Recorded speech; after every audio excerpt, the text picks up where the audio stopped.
নবম শ্রেণীর experience 4 tones and স্টেটমেন্টের দ্বিতীয় ক্লাসটি আজকে এখন দেখব। এখানে আমরা প্রথমে দেখব অ্যাক্টিভিটি 4.2.2। তো চলো দেখি এখানে কি কাজ রয়েছে। Now look at the matching in activity 4.2.1 and discuss the following questions in pairs or groups. Later share your answers with the class. অর্থাৎ আগের যে অ্যাক্টিভিটিটি ম্যাচিংটি ছিল সেটি আবার দেখে নিজের প্রশ্নগুলো জোড়ায় জোড়ায় আলোচনা করে বা দলগতভাবে আলোচনা করে সবার সাথে শেয়ার করতে হবে। তো আমরা প্রশ্নগুলো দেখি এবং এর উত্তরগুলো কেমন হতে পারে সেটাও একটু দেখে নিই। Every statement has its own tone, do you agree? If yes, why? অর্থাৎ প্রত্যেকটা স্টেটমেন্ট, বক্তব্য বা বিবৃতির একটা নিজস্ব স্বরভঙ্গি থাকে, একটা এটি কি তোমরা একমত? If yes, why? হ্যাঁ, আমরা খেয়াল করলে দেখবে তোমরা যে প্রতিটি বক্তব্যে একটা নিজস্ব টোনে আমরা বুঝতে পারি যে বক্তব্যটিতে লেখকের বা বক্তার কোন ধরনের অনুভূতি প্রকাশ পেয়েছে। সো এটা আমরা বলতে পারি yes, every statement has its own tone, I agree, because it shows the author's emotion. তারপর দ্বিতীয় প্রশ্নটি, do you think authors convey their own moods or feelings through their writings? Explain your answer with an example. তো এখানে বলা হয়েছে যে তাদের লেখকের লেখায় তাদের নিজস্ব মুড বা অনুভূতির কি প্রকাশ থাকে কিনা, মেজাজ বা অনুভূতির প্রকাশ থাকে কিনা, এটা একটা এক্সাম্পল সহকারে ব্যাখ্যা করার কথা বলা হয়েছে। অবশ্যই থাকে। সো এটা আমরা বলতে পারি yes, of course, writers or authors convey their own moods or feelings through their writings. And for example, we can say if an author writes about his personal experience of achieving something, this emotion can be felt in his writing. তারপর C number যদি বলি, while doing the activity how do you identify the writer's mood or feelings in the statements? অর্থাৎ এই অ্যাক্টিভিটিটি করার সময় বিবৃতি বা বর্ণনায় লেখকের বক্তব্যে আমরা কিভাবে লেখকের মুড বা ফিলিংসটা বুঝতে পারি। আসলে লেখার মধ্যে কিছু ওয়ার্ড থাকে বা কিছু সেন্টেন্স থাকে যেগুলো দেখে আমরা বুঝতে পারি। তো এটা আমরা এভাবে বলতে পারি, we can identify the writer's mood or feelings by his use of words বা চয়েস অফ ওয়ার্ডস, এটা আমরা বলতে পারি। তারপর শেষ প্রশ্নটি, have you ever experience the tone of the writer while reading any text or literary work? অর্থাৎ কোনো প্যাসেজে বা কোনো সাহিত্যিক কোনো কর্মকাণ্ড, গল্প, কবিতায় আমরা লেখকের এই ধরনের অনুভূতির কথা, এই ধরনের টোনের কোনো এক্সপিরিয়েন্স আমাদের আছে কি না? If yes, describe with an example. লেখকের টোনটা কেমন ছিল? তো সাধারণত যদি সাহিত্যিক লেখার কথা বলি, কবিতা বা উপন্যাসের কথা বলা হয় বা গল্পের কথা বলা হয়, সেখানে কিন্তু লেখকের বিভিন্ন রকম টোন থাকে। যেমন আমরা যদি কবিতার কথা বলি, কবিতায় যখন লেখক কোনো একটা দুঃখের কথা বলেন তখন সেখানে দুঃখবোধক কিছু শব্দ ইউজ করেন, আনন্দজনক কিছু বললে আনন্দজনক কিছু শব্দ ইউজ করেন। তো এভাবে আমরা সেটা বুঝতে পারি। তো এটা আমরা এভাবে লিখতে পারি, yes, I have experienced, for example, when a poet uses melancholic imagery in his language or in his language, then we also feel melancholic with him, অর্থাৎ তার সাথে আমরাও সেই দুঃখবোধটা অনুভব করতে পারি, এরকম। তো এই ছিল আমাদের এই চ্যাপ্টারটি। তো চলো এখন আমরা অ্যাক্টিভিটি 4.3.1 এটি একটু দেখে নিই এখানে কি রয়েছে। Read the following note to know how a text reflects the author's feelings, emotions and moods towards a particular character or situation. তো এখন নিচে একটা টেক্সট দেওয়া হয়েছে, একটা নোট দেওয়া হয়েছে আমাদের বোঝার জন্য যে কী করে একটা লেখকের লেখার কোনো একটা বিশেষ চরিত্র বা একটা ঘটনায় লেখকের আবেগ অনুভূতি প্রকাশ করে, এই সম্পর্কে আমাদের এখানে একটু বিস্তারিত ধারণা দেওয়ার চেষ্টা করা হয়েছে। তো চলো আমরা নোটটি পড়ে ফেলি।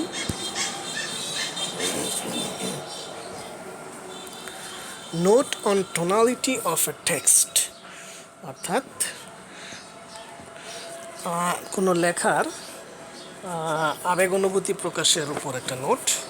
Tone is a literary device used to reflect the writer's attitude towards the character, situation or the subject matter of a text. অর্থাৎ টোন, যেটাকে আমরা গলার স্বর বলতে পারি, সেটি একটা সাহিত্যিক উপাদান বা ডিভাইস বলা হয়েছে, অর্থাৎ উপাদান বা একটা মাধ্যম যেটা দিয়ে রিফ্লেক্ট করে রাইটার্সের অ্যাটিটিউড, অর্থাৎ কোনো একটা ক্যারেক্টার, একটা চরিত্র বা একটা ঘটনা বা একটা টেক্সটের যে মূল বিষয় তার উপর লেখকের কি দৃষ্টিভঙ্গি সেটির প্রতিফলন ঘটায়।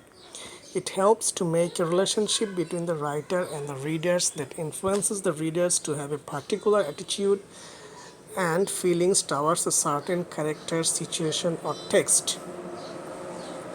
এটা আমাদের সাহায্য করে একটা রিলেশনশিপ তৈরিতে, কাদের মধ্যে, between the writer and the readers, লেখক এবং পাঠকের মধ্যে একটা সম্পর্ক তৈরিতে এটি আমাদের সাহায্য করে, যা পাঠককে উৎসাহিত করে বা প্রভাবিত করে সেই ক্যারেক্টারটার প্রতি বা সিচুয়েশনটার প্রতি লেখকের যে ফিলিংস সেই ফিলিংসটা পেতে। অ্যাট দ্য সেম টাইম একই সময় it guides the readers not to take any unfair tone to any character or text.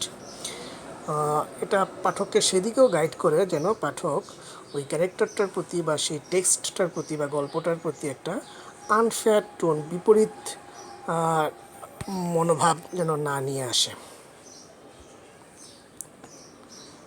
It is true that sometimes the tone may reflect the writer's personal attitude or opinion.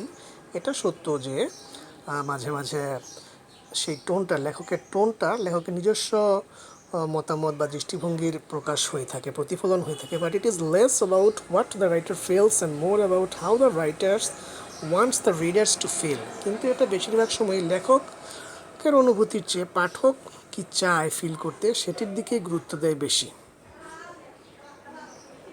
So, to have a better understanding of any text, it is important to understand the tone of that text.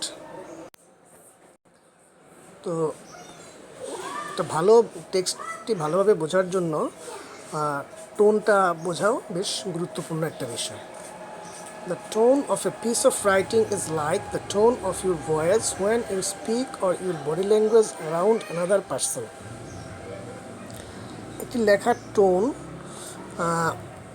Is like the tone of your voice, ঠিক যেন আমার নিজেরই ভয়েসের মতো যখন আমি কথা বলি, অথবা আমার শারীরিক ভাষায় আরেকজন ব্যক্তির সাথে যখন কথা বলি সেটিরই প্রতিফলন বা প্রতিচ্ছবি। If you want to make people laugh you may have a light and funny tone, অর্থাৎ যখন আমরা চাই কেউ হাসুক, কাউকে হাসাতে চাই, তখন আমার কণ্ঠে টোনে আমি একটা হাস্যরসাত্মক একটা টোন নিয়ে আসার চেষ্টা করি, which must be the opposite when you will deliver a piece of serious information. ঠিক যখন আবার কারোকে আমরা কোনো গুরুত্বপূর্ণ কোনো তথ্য দিতে চাই তখন আবার আমার টোনটা একটু অন্যরকম হয়ে যায়। So before talking or writing you have to set your tone. তাই কথা বলার আগে অথবা লেখার আগে আমার টোনটা ঠিক করে নিতে হবে। Writers use several techniques to convey tone including, অর্থাৎ লেখকরা লেখার বিভিন্ন ধরনের টোনের জন্য বিভিন্ন টেকনিক অবলম্বন করে থাকেন। তো সেগুলোর মধ্যে রয়েছে চয়েস অফ ওয়ার্ডস, শব্দ বাছাই, understanding tone involve speaking the right words, অর্থাৎ স্বরভঙ্গি বোঝা বা টোন বোঝা একটা মূল অংশ হচ্ছে সঠিক শব্দ ব্যবহার করা, অর্থাৎ choose words that fit the tone they want. তো লেখকরা এমন শব্দই বাছাই করেন যেটা সেই টোনটা সাথে ফিট হয়, উপযুক্ত হয়, যথাযথ হয়, সেরকম শব্দই তারা চান। Formal writing uses big words while informal writing is casual. আনুষ্ঠানিক লেখাগুলো সাধারণত বড় বড় শব্দ ইউজ করা হয়ে থাকে, যেখানে ইনফর্মাল লেখায়, অনানুষ্ঠানিক লেখায় খুব সাধারণ শব্দ ইউজ করা হয়ে থাকে। This effects how readers feel about the topic. এটা লেখক টপিকটা পাঠকরা বিষয় সম্পর্কে কেমন অনুভব করে সে ব্যাপারটা প্রভাবিত করে। ভয়েস অফ দ্য অথার,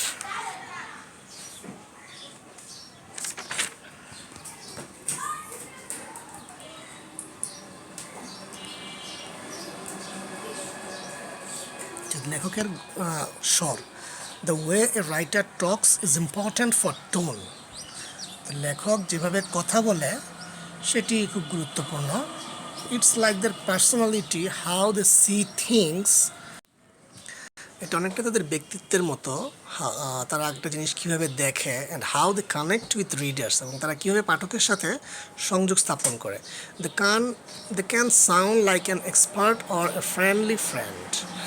তারা বিশেষজ্ঞের মতো সাউন্ড করতে পারে, চুজ করতে পারে, কথা বলতে পারে, অথবা বন্ধুসুলভ কথাও বলতে পারে। They might sound thoughtful, strong, funny or even a bit mean. তারা ভাবুক, খুব শক্তিশালী, মজার, অথবা এমনকি কিছু একটু নিচু টাইপের, নিচু মন মানসিকতা টাইপের ভয়েসও ইউজ করতে পারে। This makes the text feel different and helps us understand it better. এটা আমাদেরকে টেক্সটটা ভালোভাবে ফিল করতে সাহায্য করে, বিভিন্নভাবে সাহায্য করে, অ্যান্ড ভালোভাবে বুঝতে সাহায্য করে। ফিলিংস, অনুভূতি। Tonality creates feelings in writing.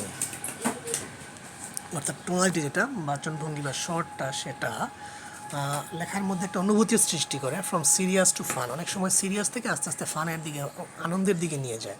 It effects how readers feel. এটা লেখকরা কেমন অনুভব করে তার উপর একটা প্রভাব ফেলে। Mood and tone work together to set the emotions of a text. অর্থাৎ মুড, মেজাজ বাবা, এবং টোন, স্বর একসাথে যুগপতভাবে কাজ করে to set the emotion of একটা টেক্সটের মূল ইমোশনটি, আবেগটি ফুটিয়ে তুলতে। Tone shows how the writer feels about things. অর্থাৎ লেখক একটা বিষয় নিয়ে কি ভাবছে সেটি টোনের মাধ্যমে বোঝা যায়। While mood shows how readers feel when reading.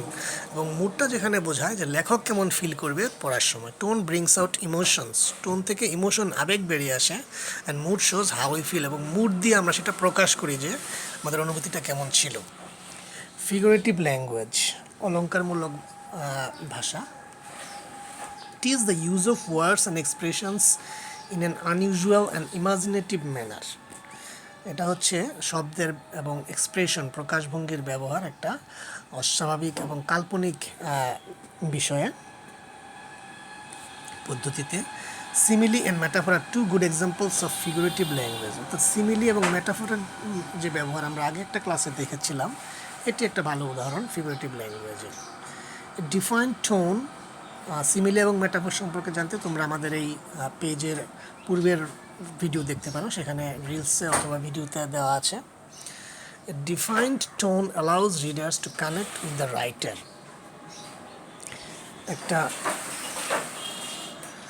বিস্তৃত বা সুনির্দিষ্ট tone allows readers to connect with the writer, পাঠককে লেখকের সাথে সংযোগ স্থাপনে সাহায্য করে। When you read a literary piece, যখন তুমি একটা লিটারি মানে সাহিত্যিক কোনো লেখা পড়বে, you may find different tones. তুমি সেখানে ভিন্ন ভিন্ন টোন পেতে পারো। Like cheerful and light hearted, হতে পারে সেটা আনন্দদায়ক, হালকা মেজাজের, রিগ্রেটফুল,